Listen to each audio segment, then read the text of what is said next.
let's have a chat, shall we? And we'll have a chat on stage. This is a little bit like a speed date on collaboration. This is how we're pitching this tonight. But if we get a chance, we'd love to ask you for some questions. Let's see how we go, because I know that this wonderful panel are all excellent talkers. And there may not be time for questions. We'll see how we go. I hope you had a lovely dinner, and we're looking forward to dessert as well. And let's just give a little round of applause to the catering team tonight for looking after us so well. So the theme that we've been given to discuss tonight is collaboration in action, and the people on this panel have very long bios because they are serious overachievers in the cancer field. So I won't read their whole bios, but their bios are really interesting. They tell a very interesting story about what it means to innovate and be real problem solvers and troubleshooters, and really transforming, obviously, their own working environment, and through really great collaboration. So we're going to cut to the headline of collaboration in action with lots of great examples tonight is what we're after. We've got Associate Professor Tricia Wright, Director of Cancer Services at La Trobe Regional Hospital, many other things, as well as a haematologist, clinical researcher, really bringing trials, access to frontier medicine options to the La Trobe Valley region, and what a hero for doing that. Thank you. Professor Phil Parente is Director of Cancer Services at Eastern Health and a consultant medical oncologist at Epworth Eastern, principal investigator on numerous trials. What interests me in his very long and involved bio is that more recently, such is his passion for patient care and advocacy, and addressing health disparities, is that he's gone and done a Masters in Health and Law, and Health and Medical Law, and a Masters in Human Rights Law. Awesome, love that. Navina Nikolapudi brings her expertise as a former breast cancer patient and former senior roles in a whole range of different corporate sphere roles, but also earlier in life as a scientist in the dairy industry. Hello. So what a great person to have at the heart of patient advocacy. And if you look at her bio, she's doing it all. So she says she no longer works full time, and I just don't believe a word of it. The Breast Cancer Network. Full-time. Yeah, that's right. She's doing it. Breast Cancer Network of Australia, the Cancer Council of Victoria, Breast Cancer Trials, the Victorian Comprehensive Cancer Centre, the WeHi team, and more. So she's just a superhuman volunteer. Thank you so much for your advocacy and turning your experience into power for others. Professor Renee Taylor, we have with us co-head of the cancer program at Monash Biomedicine Discovery Institute, where she leads the prostate cancer research program, many other roles, as well as Associate Dean of Centres and Institutes for the Faculty of Medicine, Nursing and Health Sciences. But what we want to talk to her about tonight is some really exciting funding that she's got to really drive a fascinating donor program, a really crucial donor program. So, and we also have Dr. Adi Abala Subramanian, who's an oncology pathology MPCCC fellow. Which is, we heard very briefly at the top of today, we're going to actually hear about the mechanics and how collaboration really works for your role. Medical oncologist, clinician scientist based at Cabrini, Monash and the Peter Mac, with a special interest in thoracic cancers. Let's welcome them to the stage. Maybe just a headline response from both of you to get us warmed up, and that is, why is collaboration so vital from your particular perspective? Tricia. From a regional centre, I guess a bit closer. It's the adage of, if you can't see it, you can't be it. So I suppose for us, when we have these amazing fellows come down to the region, the patients see them, the patients see us collaborating with them. We have those important corridor conversations that are so critical to all the formal work we do. And as well, we would say that we give the fellows this opportunity to see the greatness of working in the region. So it's about collaborating and really at the core of the work we do. We'll get to drill into that a little bit further. Adi, what about you as a fellow? And we'll describe what it is that you do in that role, but what does collaboration look like for you as an oncologist and a clinician scientist?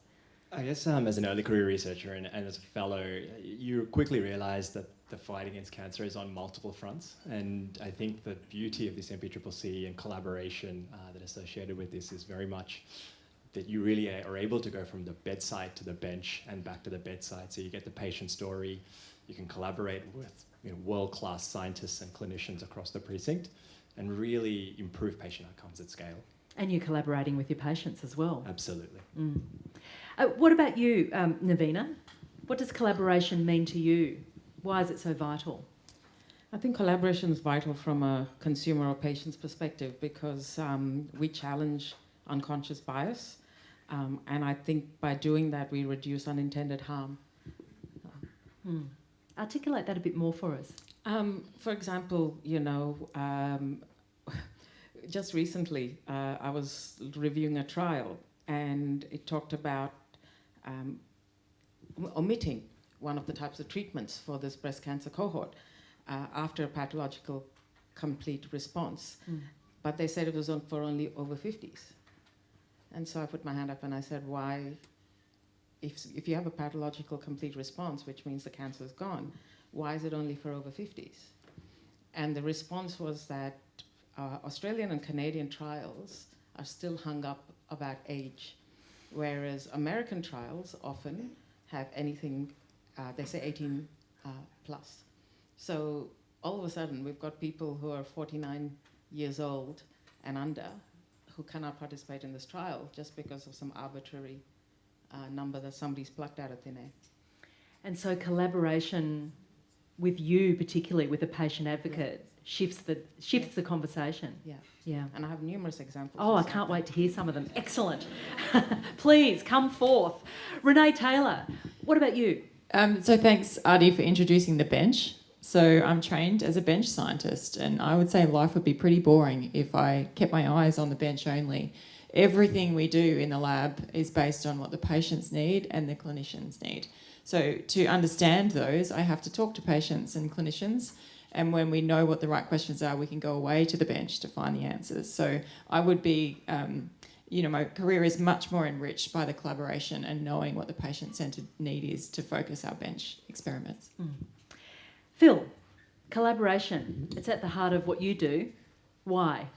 Well, I think it enables equity, access and availability. We're at an Alto Metropolitan Hospital in Melbourne, and you may think, well, it's a tertiary hospital, it's going to have everything. Well, it does not. What really the MPCCC has enabled Eastern Health to do is access all our patients, which in our population cohort is about 1 million of the eastern suburbs, to access really precision oncology.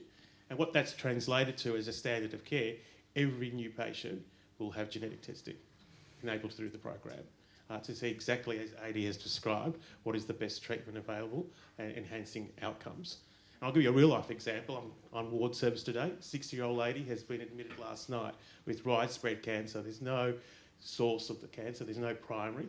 So when she gets her biopsy, which I was hoping today, but no, it will be Monday, she will definitely have genetic testing and we'll tailor the treatment as per her panel. Fantastic, great. We're warmed up now. They're excellent answers that gives us lots to talk about. So Tricia Wright, take us to La Trobe Regional Hospital and how the MPCCC has enabled you to build stronger connections between the Metro cancer services and your regional cancer service, and why that's so vital. Thanks. So you I can guess keep the mic on. It's cool. all right, sure. So I suppose I touched on it about being able to have our fellow on site. So one of the MPCCC fellows comes on a weekly basis to run a clinic with a focus on precision medicine and clinical trial access. So with just, that seems like a fairly simple approach, but in fact it has massive prongs in terms of how we integrate with the community, because they will talk to a local clinician, and then they'll see that patient from the region will then see the collaboration between the local clinician and the researcher. We'll be talking a lot of gobbledygook about precision medicine, and you're going to get your tumour tested, and most of that will be pretty difficult to understand. But what they are seeing in real life is this collaboration where an expert's come down to really put the whole picture together. The other really important thing is that when you introduce a complex and specialist type process and testing into a regional centre, which is Phil is in outer metro, like we're pretty hard pressed to get through the bulk of care. So taking the time to be able because of resourcing. Absolutely. Yeah. So, you know, like that takes a lot of time for people to become expert at that process. So we've got a fellow, we've got a, you know, parachuted in expert who then starts to educate the whole team, but also as an early career person, they become a leader in that area. So they're learning how to lead a program with everybody engaged in the whole process. And so then we have got a lot of elements to ensure that we build a program around this process. And then as I ended up, we also, you know, we encourage and hope that they have a great time, that they come to the region and they experience regional medicine. So we have this whole pronged approach. We've had employment opportunities from it. People have come back to work in the region. They see the value. They can really, or we do, see a direct change in the community because they would not have had this at all. So you're really talking about a collaboration across expertise, specialist expertise. So what impact has that had on patient care and patient outcomes that you can see that might not have been the case otherwise because of the nature of working in a regional centre and the stretch for you as an oncologist in that environment? Sure. So there are multiple examples, as many people will have heard, of patients that would never have got the treatment unless they had access to this fellow clinic testing, etc. It's not to say that within the environment we could not facilitate the testing to be done, but the complexity of what we're doing here means that you can lose sight of actually implementing a complex process if you don't understand the full detail, because as all the experts here will tell you, that it's not just doing a biopsy and getting the information or getting the biopsy tested, it's interpretation of the information, it's going to the board, it's, you know, everybody learning about processes from there. So that's really not available to a regional health service and the people that work there. So effectively, we can't offer it if we can't do it properly. Like, we can't send somebody to that board and build that expertise. So we've had the expertise come to the hospital and you know, from a patient perspective, it's meeting a new doctor who comes down once a week, but it's more than that. It is, you know, linked to this incredible expertise and bringing back that learning to the group about how the Real process skilling happens. up. Yeah, and giving people confidence to go to the board, but also really the corridor conversation. Yeah. You know, that patient where we did that testing and you were talking about that in the board, and I actually didn't understand anything that what would happen. And so there's, I mean, some of that is really important because it's impossible to do that in our multidisciplinary meetings to that core. Yeah. We often do that with junior doctors or people we're training, but the in-person corridor conversations that sort of went away with COVID, so you know, we're bringing that back. Yes. You know, it is fundamental. Yeah. So it, on paper, it appears a clinician goes to a clinic, sees some patients, but behind the scenes, it's this whole orchestra of activity. What an amazing picture that you paint, and that sounds quite revolutionary actually for a hospital like yours. I'm going to stay in the regions and skip to Phil. Take us to Healesville and a very particular collaboration that supported the building or creation of a new clinic with a First Nations focus. Tell us about the collaboration that enabled that, the co-design process, and why it was important. I think most people know the story. Just bring the mic right I up. think most people know the story, but I'll go through it again. Who knows the story? There you go. Oh, well, maybe not. Who doesn't know the story? Because There you go. I've been singing the praises. So in my course, I should have known beforehand, but I got to admit I was a bit ignorant about the health outcomes and disparities in our Aboriginal population within Australia, and also about the systemic racism and legislated racism that occurred in Australia over 200 years. And that kind of set me on a journey to collaborate with the elders of our region. So Eastern Health is our region encapsulates the highest number of Aboriginal population within Victoria, and that itself is a remnant of colonisation. So the population within Melbourne were displaced to Hillsville in camps, so to enable colonisation of Melbourne, and a large thriving community grew from that.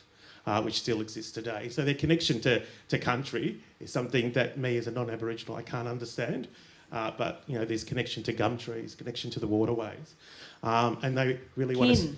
Yeah, exactly. They want to stay within their lands, and the way to enable trust is to be culturally sensitive and collaborate with the community to see what they wanted. I had a feeling what they needed, but I just kept quiet, which is very difficult for me. So that's a very interesting dimension of collaboration, isn't it? The power of listening. So what tell us about how that collaboration evolved? So we set up a yarning meeting in between a COVID lockdown. That's when it first started. So when we were allowed to drive up beyond the 5-10 kilometre radius, I drove up to Hillsville and sat down with the elders, with the uncles and aunts, and just really listened. Most of it was about footy, but some of it was about health and about their mistrust in modern medicine and their mistrust in going to hospitals and what would happen to them, and that they would rather have a bad outcome than go to care. And it was a well-founded mistrust. This is the thing. I mean, they have... you're talking about communities that have a legacy trauma. And doctors were part of the establishment that alienated them from their own country. So what does a clinic look like? How is it different from the clinics that perhaps you trained in? Yeah, so here it's the clinic is different because it's only Aboriginal patients. So that's the first part. So there's no others that dilute the sense of cultural sensitivity. So we don't need to ask, are you Aboriginal or Torres Strait Islander? They are. So they feel safe because it's their space. There's a lot of Aboriginal art that's been donated by the aunts within the community to really make the space feel a safe space for them that's culturally sensitive. And each painting has a story about the clinic. We would love to have Aboriginal oncologists, but that won't. That's not possible. There's your next opportunity. Yeah. Well, there is. There's one in the making from Cancer Australia. There's someone who's been identified in physician training who wants to be an oncologist. That person is going to be supported through the physician training program. But we have a great at Hillsville Aboriginal liaison service, social workers, the ALOs who are all Aboriginal. And 2 oncologists. It sounds like a phenomenal model for all people. Yeah. So just briefly, what have you learnt from this process that you think could be applied in other settings? Yeah, I think that's great because we know there's a lot of vulnerable groups. So Aboriginals and Torres Strait Islanders are one, but there's mental health disorders, the LGBTQ community and culturally and linguistically diverse. So if you have clinics that have safe space for that areas, those disparities where you see 25 to 40% worse outcomes than people who are not in a vulnerable group, those disparities can be reduced because people will attend feeling safe and knowing that they won't be judged or criticised, and can meet people of similar background to themselves and move forward. So I've actually put up a proposal for an LBDGQ clinic within Eastern Health, but that's just a proposal for the moment, and been liaising with the community to see, what their thoughts were, and they think it's a great idea. So then you develop a co-design collaborative process to create a space that is responsive to their needs and concerns. Correct. Wouldn't it be good if it was always like this? Congratulations on going through that process and learning to listen through that process as well. Well, that's a really potent process for you of self-awareness as well, isn't it? Totally. Yeah. We've also, maybe may I say, we're setting up a regional clinic in Alexandra District Health. So that was set up on the 31st of July, our first clinic in the Murrumbidgee region that serves as Yea, Alexandra and Mansfield. The first cancer clinics in that area. So patients don't have to travel 3 or 4 hours to their nearest hospital, where they see an oncologist and they have their treatment at Alex. Again, hopefully addressing the health disparities and the social determinants of health by living in the rural community. Navina, I did read this quote that you'd written, that you'd said somewhere. So I look at my life now and I used to be a workaholic. I probably still am in some ways, but I used to do stuff for my head and now I do stuff for my heart. I thought that was the most stunning quote. Yeah. Just from your experience as a patient turned patient advocate,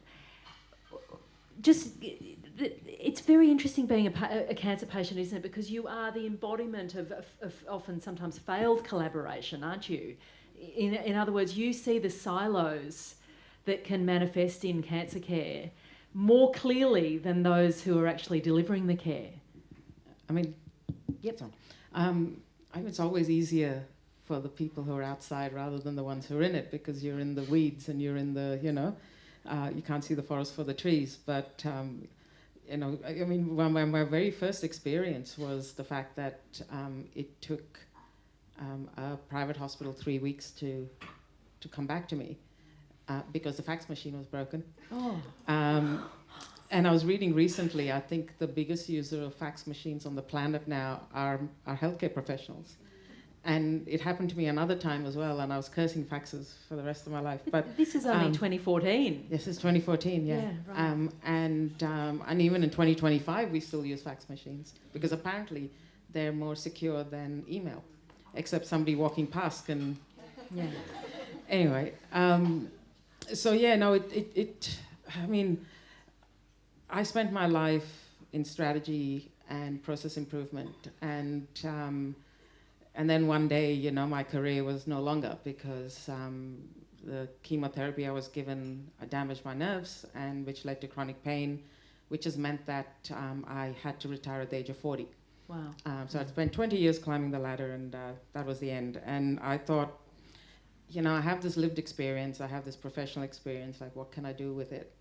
And I'd already started, I used to work for Medibank, please don't stone me.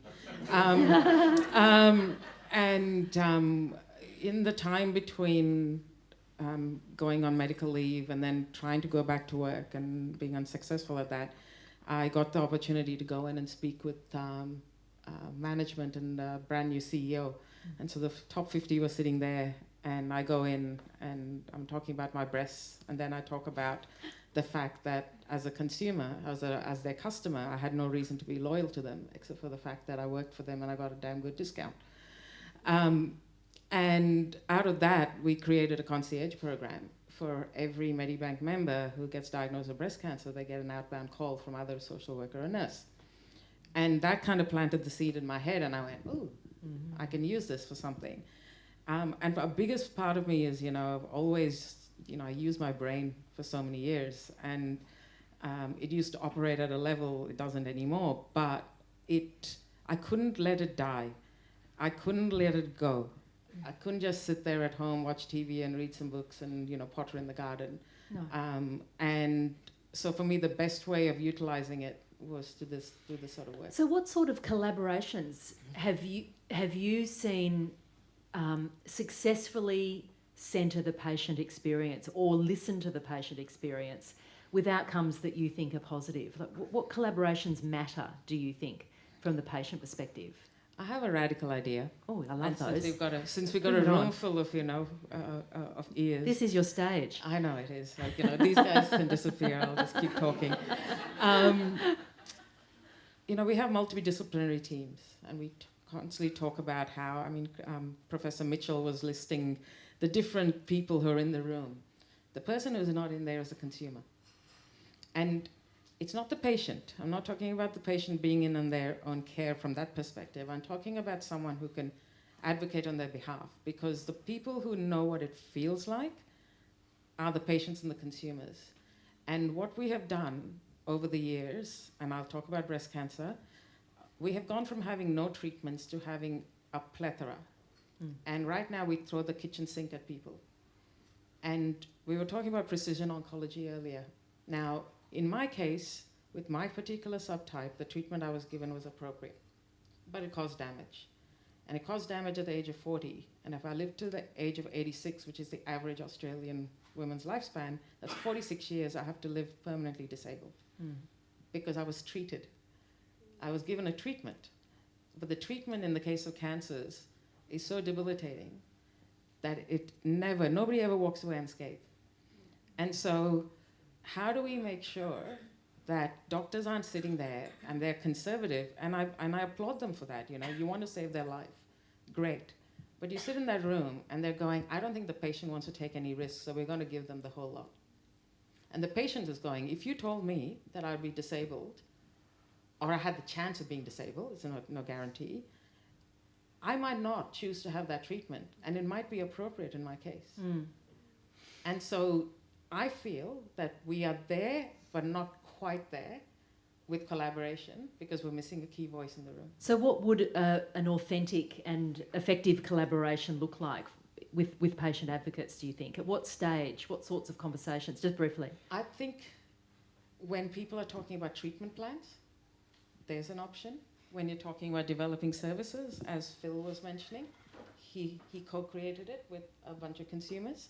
So, it's almost at every stage. And I'm not talking about going in there and monopolizing. Yeah. I'm not going in there and adding to problems. We're actually there to try and help. And I use this analogy about baking a cake.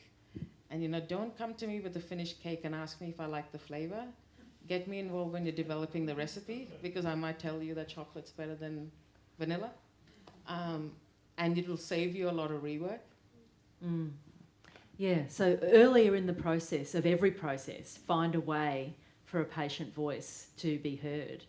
And then the patient advocates learn as well, alongside the learning of clinicians and researchers. And that makes for a very, very powerful combination, doesn't it? What a triad. I've upskilled over the last 10 years. Yeah.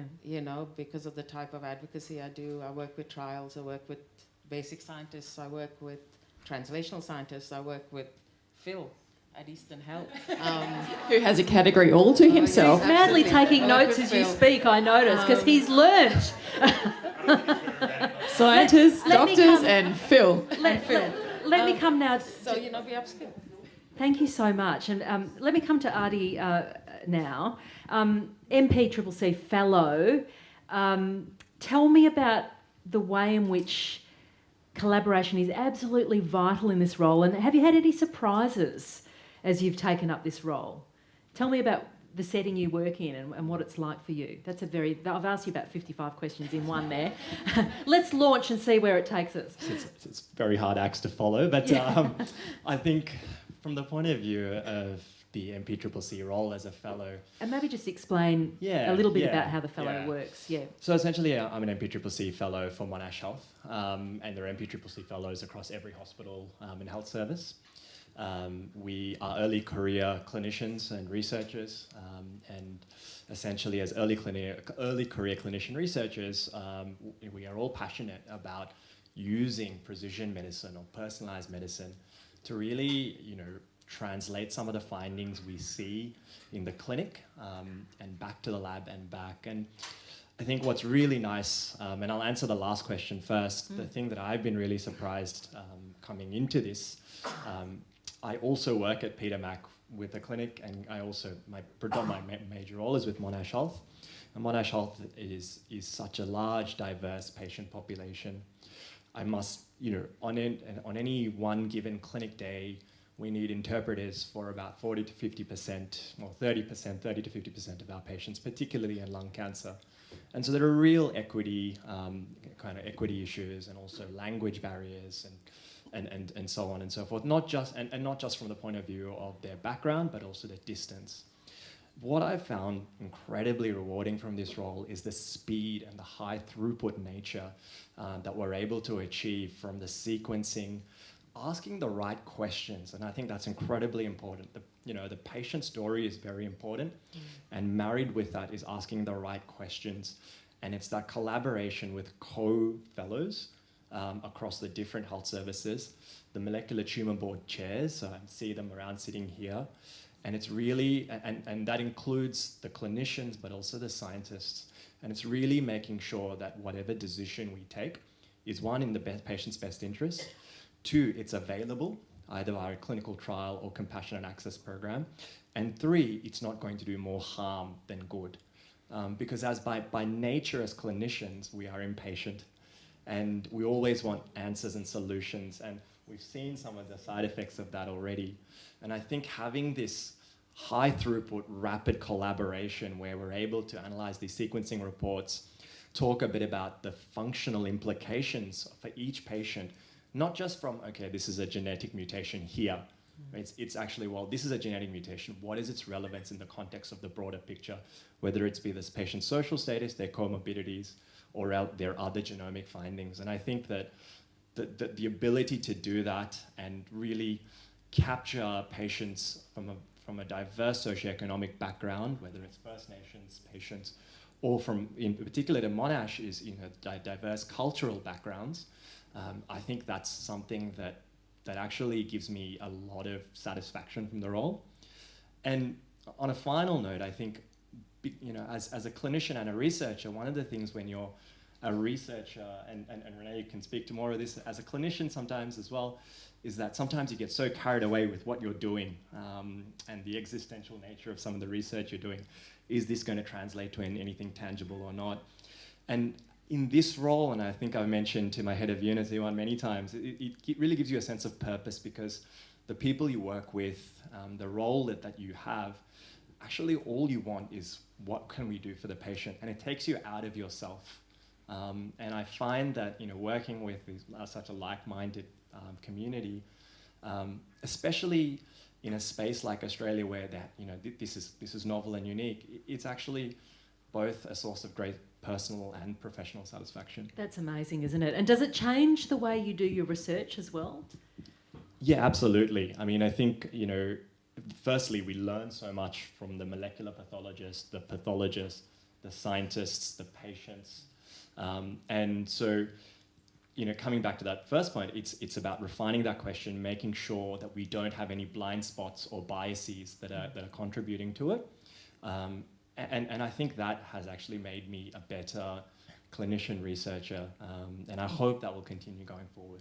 That's so brilliant. And I was even thinking, just in the very first sentence that you uttered, Adi, that you work with a translator for up to 30% or more than 30% of your patients. That's a vital collaboration right there, isn't it? Working with the translator, skilling up the translator on all the information that you're creating, new knowledge that you're creating to inform your patient care. And I think, my background is as a thoracic oncologist, and in particular at Monash Health, we have a high rate of never smoker lung cancers, which is a rising global health problem, and particularly in young females. And from that point of view, I think that we're able to really focus on this population at Monash, aside, in addition and contributing to that MPCCC cohort, these population of patients where we're really able to kind of look to see what novel strategies there are after they exhaust their standard of care therapies. And then you've got the collaboration with your international colleagues who are also looking for the same stories from the same evidence. So, not looking for the stories, but you know what I mean. That's really powerful, your description of how you work. What an exciting time to be in this field. And Renee Taylor, what an exciting time for you, because you've just been part of a group that received a significant MPCCC grant. to create the Monash Cancer Donor Program. So tell us why that's unique in the work that you do as a prostate cancer researcher. So that also came from the patient voice. And we're so proud to have the program now funded and up and running, but it has been a couple of years in the making. And as scientists, we are trying to understand the complexities of personalised medicine, because not every metastatic lesion is the same. And we often only sample one and get a small snapshot, but as in the lab, we can try and understand the diversity of metastasis within a patient. But you really need to get access to the metastatic samples to do that, and we don't often biopsy patients when they're undergoing care. So there are programs that have autopsy or after-death metastatic collections. But in our diverse culture and patient population that we have in Monash, it's not always suitable to have a full autopsy. And so, religious reasons, cultural reasons, and so there's an equity issue for patients participating in some of those programs. But actually our oncologist, and Dave Pook's in the room here, and really this idea came from him and his interaction with his patients as they're going through that palliative care process, asking about whether they can donate their organs or donate their body to science. And unfortunately, patients with cancer can't participate in those programs, but it really sparked the idea that these patients may be able to donate their cancer tissue. And so we've set up a program now that can do minimally invasive harvest of metastatic lesions in patients within 6 hours after death. And it's something that the patients have just been so altruistic about, and it's part of their dying wish to be able to donate to this program. It's taken massive collaboration across different hospitals. Yeah, what sort of collaboration? Do you have some dimensions to that? Because I guess you're borrowing from a tradition of organ donor, sure, which has a whole lot of really well-established protocols and processes, but this is a bit different again, isn't it? It's a bit different again. We based our ethical consents on best practice, but this is something that's done very privately in the patient's hospital room. The complexities include where does the patient pass away, because that's not always predictable.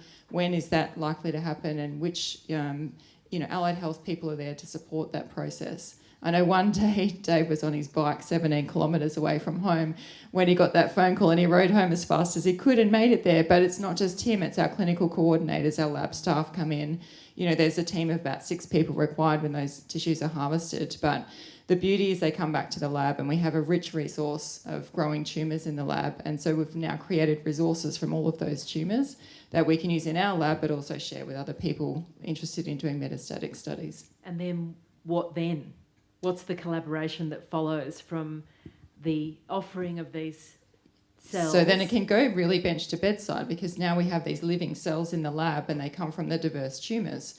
So we can not only do the molecular testing and matching the drugs to see if that was the right personalised medicine, and if it is, we can use that to inform future clinical trials. And what kind of collaboration between institutions has this involved? It's tricky. Yeah, tell us about Patients move between health services, and I must say the most collaborative partners have been the palliative care. Everyone that works in those palliative care units sees this as a very positive experience. They're also very good at handling the sensitivities at that stage, which, as a medical oncologist, I think your goal is to try and keep hope and keep that patient alive. But then there's a switch to palliative care, and you need to make that end process, a very positive one as well. So having the palliative care nurses and clinicians there has been really, really helpful. And I must say the response from the families of the patients involved has just been overwhelming. Dave will actually tell you that sometimes when he turns up to meet the family, they're actually smiling when they see him, because they're like, it's happening, we've all wanted this, and we feel like they're really contributing to science. So, as challenging as sensitive it is, it's very rewarding, because we're actually giving these patients, something that they really wanted before they've passed away. And a sense of purpose. Absolutely. And contributing to a greater good, because they can't do that with usually with their But bodies. the beautiful thing is we've actually tailored it to what is the needs of the patients in our Monash catchment. I think that's what we're most proud of. The diversity of hospitals, the cultural and religious backgrounds of our patients. And so really we'll have quite a unique opportunity to provide this sort of access to patients who may not have had it otherwise. Wowee, what a showcase. Hey, those quite distinct stories and perspectives on how collaboration can work in the cancer arena. I just love that. I know that we've run a bit over, but can we take 5 minutes worth of questions? It's so interesting. Shall we just run a mic around? I'll run the mic around if you like. Can I do that from a tech point of view? That's not going to feedback or anything, is it? Any questions? Just briefly. We'll just whip through with a couple because I know you want to eat dessert. So, priorities. Thanks. Okay, Bill Bennett from Eastern Health, the Community Advisory Committee. Can I ask a question, or I will ask a question, about funding or lack of funding? And I note that some of our politicians are gone, I think, but maybe we should direct the question to them. But I'm aware that in the cancer space, there are people that have the ability to be able to get donations from the public, and I'm thinking there's a number of people, but one that comes to mind is Neil Danaher with motor neurone disease and the work that he's done. Olivia Newton-John in the breast cancer area, Richard Scollier with brain cancer and melanoma, I guess. And Sharon Magnus Spansky, who's suffering from cancer. I just wonder if you have a view about how, in the area of cancer, how people can be used maybe to support fundraising efforts, so that the researchers here don't spend all their time writing research grants, but actually do, get funding from the public. Thanks, Bill. Great question. Any thoughts on that? Yeah, so can you believe that the Aboriginal Cancer Clinic was funded on philanthropy because I could not get funding. Great idea. Is it a public philanthropist? Yeah. Who is correct. it? I can't say. Oh, you can't say. Not they public. wanted to be anonymous. They did not want to say. It's one who came up to us and said, I've got 170,000. I don't want it to go to equipment. I want to make a change. When I said, well, I've got And this. that's all it took, $170,000. Yeah, to start it. And then I've kind of challenged our CEO that let's stop the clinic when the funding runs out, and that hasn't happened. So all it needs is a spark by a philanthropist. And a lot of us have been able to start programs on philanthropy, and then that's all we need. But then it's sustaining it, isn't it? Yeah, correct. Yeah. It's huge. But that's where the power. philanthropy arm of organisations, WeHi and others have extremely focused philanthropy teams and efforts, trying to build a legacy, And I'm into kind of the gods, kind of the Aboriginal gods, and I've only been once in Healesville, and I was there at the time. And that's when I got the phone call that the clinic was funded by this philanthropist for the Healesville clinic. I've never been at Healesville, but I had to go there for a conference, and that's where I got the So news. we need to get Phil to visit every location. Do we have another question? Thank you for... any other thoughts on that point around philanthropy? Any other questions or comments from the room? Well, you're so shy, or you just can really I just want say dessert. that most of these programs you've just heard about are MPCCC funded. And so ours is $85,000 as a pilot to get our study off the ground, but I know it's going to gain momentum, and I know it's going to be rolled out to other tumour streams because of the example that we've set and the networks that we've created. So MPCCC, thank you so much for the funding that you've got to get these things off the ground. And once the philanthropist started the clinic, MPCCC came in with ours as well. I might just add a cautionary note that whilst we're celebrating collaboration, there have been significant changes in the Department of Health where there has been a reduction in support of people to go to and units that have been assisting in the support of cancer services in Victoria. And I'll give you an example. The radiation oncology unit used to comprise of, I think, 6 to 8 people, and then they would report up to the further up the chain in the Department of Health, and they've been completely dissolved. And now cancer sits under one person, and they're responsible for pretty much a lot of other portfolios as well. So the ability to communicate up the chain to the government has been reduced. And so where does that leave us from a strategic perspective? Whilst we are forming networks, which are incredibly vital, we are kind of, I feel like maybe we are on alone. And, you know, we are, you know, segregated and are unable to feed back information that we were reporting at, you know, at one time. So that's a big change in the last 12 months. Thank you for making that point and working your way up into the politics of cancer funding and the future is crucial, isn't it? Would anyone in the room like to respond to that? Someone more senior might want to cover that one, or someone on the panel, whatever. Whoever feels courageous enough to talk about the politics of cancer funding, which is pretty important, isn't it? It's foundational, those relationships. Maybe the Dean of Medicine. We have the Department of Health here. No, but I think the point has been the point has been raised. Would anyone like to follow through on that or ask another question? Look, I think it's difficult time. It's difficult times for everyone. It's not just cancer. It's health in general, education, mental health. It's not just a particular area, and we've all been through highs and lows. Some of us older ones and with grey hair, and we'll come out of these bad times. We just need to keep advocating and put the patient's centre and up front, and keep advocating, and things will come good again. We've got Grant here. Yeah, I think I've had my arm twisted to make them. I love the example about the radiation therapy services, you know, and the changes there.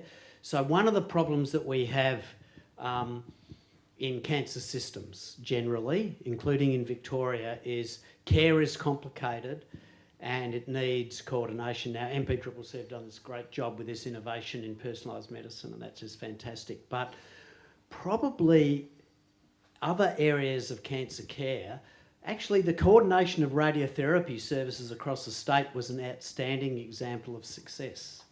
You know, when I started in my career, you had to go into the CBD of Melbourne to the old Peter Mac to get radiotherapy. It was nowhere else in the state. I mean, this is crazy. So actually government, and congratulations to the Victorian government over a long period of time, built this team, coordinated care and quality delivery right across the state. It was probably the leading area of coordination of care, and it's very disturbing that it's been cut. And we need actually more of that. We need more coordination so that we get equity of outcome, research-led care. You know, congratulations again to the personalised medicine program. So, yeah, I'm really glad you raised that, and it's something that we do need, you know, to seriously think about safeguarding going forward to have the state-of-the-art cancer care in this state. Thank you. Yep. And I'm going to whip through the panel too, and so Adi, you can add that to your list, is just if there was one improvement in collaboration that you'd like to see for the future of cancer care in this state, and let's face it, if we have cancer, we want to be in Victoria, really. I think that's well recognised in this country and perhaps internationally too now. What would it be? Tricia? Well, I guess from a regional perspective, all of us in health are challenged with equity about resourcing, and really the fundamental problem that we face every day is the division of resources to standard care and innovation. And I think that cancer is particularly unique because standard of care is innovation. So from a place of, you know, that is affected significantly by low resourcing in regional areas, and we know that that has a direct impact on poor outcomes, and Phil's talked about that as well. What the MPCCC does is say, you know, Latrobe Regional Health is a partner of the MPCCC, and the MPCCC stands for Innovation in Cancer. So I don't have to make the argument that we need to innovate, because you've already made that commitment. Yes. What I need to make the argument is how can we allocate the resources? Yeah. So I think that it's exactly what we're doing here. We are absolutely describing that innovation is standard care, and cancer always leads, because that's just how we've approached the care of cancer patients. Brilliant. All right. Quick answers now, because we need to wrap so that we've got our 2 co-directors joining us on the stage shortly. Artie. Yes. And you wanted to follow up on a point as well. No, I guess just to follow up on that point, as an early career oncologist, it's something that even my international friends say. They comment regularly that Victoria always punches above its weight, whether it's from a science perspective or a clinical perspective. And, you know, that's internationally renowned. And I think it's that atmosphere that MPCCC and the collaboration actually fosters. It's initiatives like this that essentially allow integrated, you know, complete and multidisciplinary care. And going forward, I think that is going to be critical. And, you know, whether it's you know, in a CBD area or a regional community or with disadvantaged populations. And also sing that loud and clear. I think sometimes we forget how powerful our services and situation is here, because of the nature of the collaboration that happens here at MPCCC and also in the city and everywhere throughout Victoria. It's quite distinct. What about you? I just wanted to say thank you for for putting me on stage alongside clinician researchers, and it's clear that the MPCCC values the voice of the consumer. I also wanted to just say that don't look at us as a problem, you know. We can be part of the solution. We are part of the solution. So utilize us in any which way you can. Don't be scared of us. We won't burst into tears if you mention the word death or cancer or anything like that. We're trained. Oh, well, we might, but you know, you might. But that's okay, you know. Emotion is human. But So it might start with a coffee with a patient advocate, mightn't it? absolutely. A conversation Absolutely. doesn't have an end point. It's just a starting point. Yeah. Thank you, Navina. Renee. I just think we should keep having these conversations, and it's not until you meet patients that you realise that there's a need that you're not covering. And I think the one that struck me most recently is young people getting cancer. We're starting to think about patients getting prostate cancer at 35, and you know that need is being driven by the patients. And so I think we just have to keep collaborating to see what the emerging issues are that we haven't given any attention to yet, and then we'll stay ahead of the game. Yeah, massive mysteries there. And if you saw The Four Corners recently by my colleague Norman Swan, it's worth watching. Catch up on iView. Little plug there. But an important doco, I think, and but left many more questions unanswered. Yeah. Phil. And finally, postcode should not be a social determinant for health. Hooray. And my motto in Eastern Health, because we're a large 100 kilometre spans organisation, we treat to postcode with best evidence-based care, and that should be across Victoria. Hear, hear, and so might it be for education and health. Thank you. What a fantastic panel of people. Let's give it up for our beautiful panellists. So dessert is on its way, but so are these incredible 2 co-directors that of the MPCCC, both hugely acclaimed in their fields, and the consortium, I think, is incredibly lucky to claim them both as their own. We have co-director clinical Professor Mark Shackleton, Director of Oncology at Alfred Health, Professor of Oncology, Head of Department of Cancer Medicine at Monash Uni, Chair of Melanoma and Skin Cancer Trials Limited. Just incredible, really. Professor Melissa Southey, OAM, is Co-Director of Research, a molecular geneticist who leads and has led multidisciplinary teams in diagnostic and research settings in Australia, founding Fellow of the Faculty of Science of the Royal College of Pathologists of Australasia. So many roles, I won't name them all because they're incredible, these 2. Please join us on the stage and round off our event before we get to visit. I'm sure it's really clear from tonight what wonderful job Mark and I have to work with such inspirational people across all of the partners that we work with. It's a really easy job to get things done because people have such a clear vision of what's important, and that's their patient experience. And in our region, it's the experience of trying to reduce the inequity that's been described throughout all of the conversations today. So it is really a great pleasure and an easy job to have, I think. I think really, in essence, what we had over the last couple of years in the recent funding bracket that we've had, we've really addressed some of these inequities really specifically, and I think some of that is really, I'm a research scientist, so sometimes I let data talk, but I really do think that the numbers around having more than 1,000 people have access to tumour sequencing that wouldn't have had that tumour sequencing if the MPCCC hadn't existed is a really important number. How we've connected many of those people to clinical trials with that data, having molecular tumour boards come together, that's really increased the collaboration across all of our health services and the university. They've all really begun to show that these things can improve the targets that we've had when we've thought about what's important to our services across the hospitals. But we also know there's much more to do, a lot more to do. And today's conversation has been very much, I think, around treatment. And of course, we know there's inequities in the way that people in our region access cancer prevention strategies. We know there's inequities in the way that people can access screening programs, breast cancer screening, bowel cancer screening, that we really think are important, and we need to keep thinking forward about where our relevance is and where our energy needs to be focused. But we are really proud to have received additional funding, as you've heard earlier in the evening, from the state government.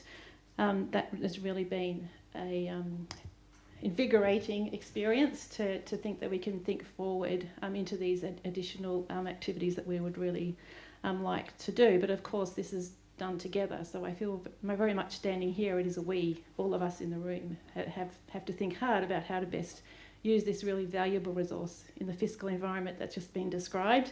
How do we best use the funding? So there is more to do, and there are really important things that we are going to do, and I've probably spoken a little bit quickly, but I'm going to hand over to Mark very quickly to announce, I think, one of the more exciting aspects of what we're going to do in the following years.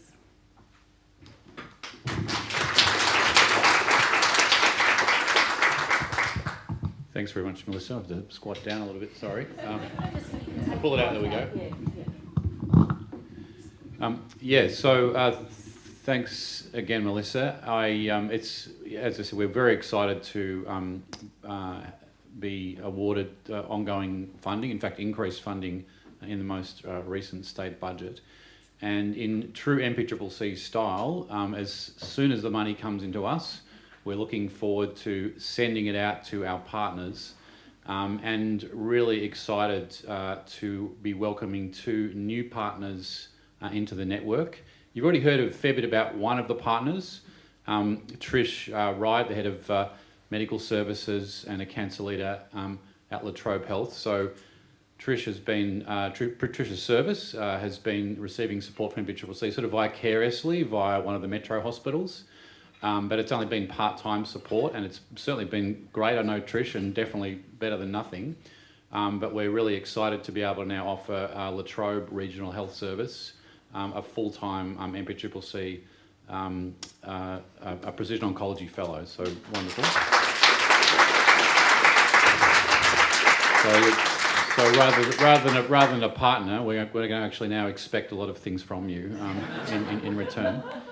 And something I'm also very equally excited about is to... Caitlin, would you mind coming up on stage? So Caitlin Murphy is one of the leading medical oncologists at Barwon Health, which is, of course, one of the largest regional health services. Caitlin, can you just briefly, I know we've heard a lot today from speakers, but can you briefly recount how challenging it's been to apply precision oncology approaches to patient care in Barwon Health, and how this funding might address those issues? Look, I think a lot of what I would have liked to say has already been said so much more eloquently by a lot of our panellists. But as being a major regional centre, it's been a big gap, and we've tried to fill it as best we can in the same using the same resources that Tricia has described to you, and it's been a real difficulty and a real challenge. And when we've managed to do it, and we've managed to reach into your program kind of off the books, because you've been very generous about allowing us that, to be able to sit in front of a patient and actually explain to them their options and give them a sense of the expertise that has come from, the proteomics professors and the other various medical oncologists who've been part of the panel, has really been incredibly enabling for those patients. And to make that a standard of care at our service is just so very important.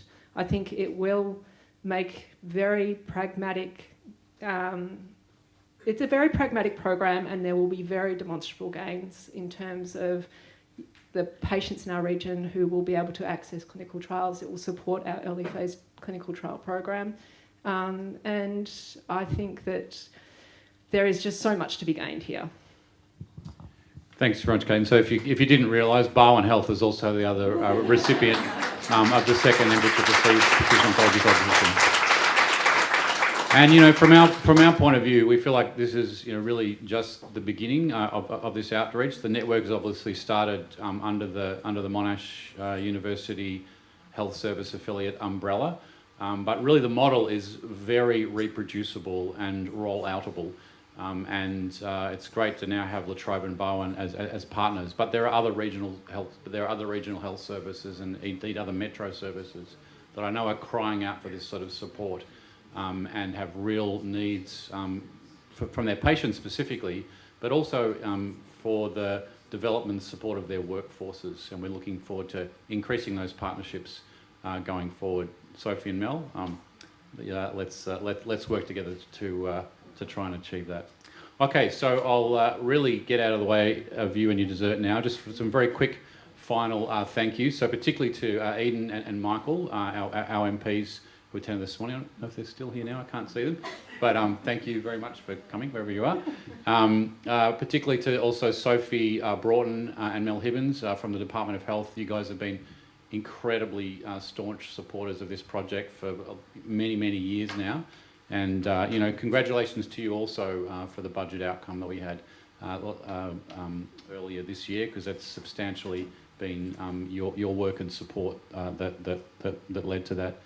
Particularly want to thank Eugene and Helen from CEOs of some of our flagship health services, and also Karen Corey, the board chair of Peninsula Health. Thanks so much, Karen, for coming along. Particularly a big thanks, and I think everyone should give a round of applause to Natasha Mitchell. Thank you so much, Natasha. Pretty obvious to us now why you're such a media star, and we really thank you for lending your expertise to this evening. And just finally, really four groups quickly. So we've got a fantastic, very lean and very thinly run MPCCC central management team, and they work very hard and deliver really, I think, quite remarkable outcomes. So I really want to, many of them here in the audience tonight, they actually organise the whole show, of course. And I really, particularly Melissa and I, really want to personally thank them for an extraordinary year of achievement, and we really look forward to expanding the program along the lines that I've described. A brief shout out also to the MPCCC molecular oncology fellows that are, I think, dispersed here. I think they've been thanked a little bit, but they actually put in a lot of work above and beyond even their regular kind of hours that they're supposed to do. The preparation they put into some of their cases and presentations, working for the patients and the referring clinicians, is really quite extraordinary. They're actually fantastic meetings, and they're largely a success because of the effort that the MPCCC fellows are put in. Now, one shout out quickly to my co-director Melissa. Thanks very much, Melissa, for a great year, and I'm really looking forward to what we can do with this next version of MPCCC. And finally, most importantly, I want to thank our Dean, Chris. I'm going to be in big trouble for doing this. I'm sorry, Chris. But I think, as was sort of vaguely alluded to, this effort to address inequitable access to cutting-edge cancer care was really the direct result of Chris's appreciation of that reality over 10 years ago now, and formation of this group, and in fact underwriting directly and solely for several years of the activities of this group. So Chris, on behalf of all the people that have benefited from this, staff, but particularly the patients that living out in outer metro and now regional areas that are going to benefit from this thousands and thousands into the future, I particularly want to thank you for your vision in establishing this. Can everyone please thank Chris?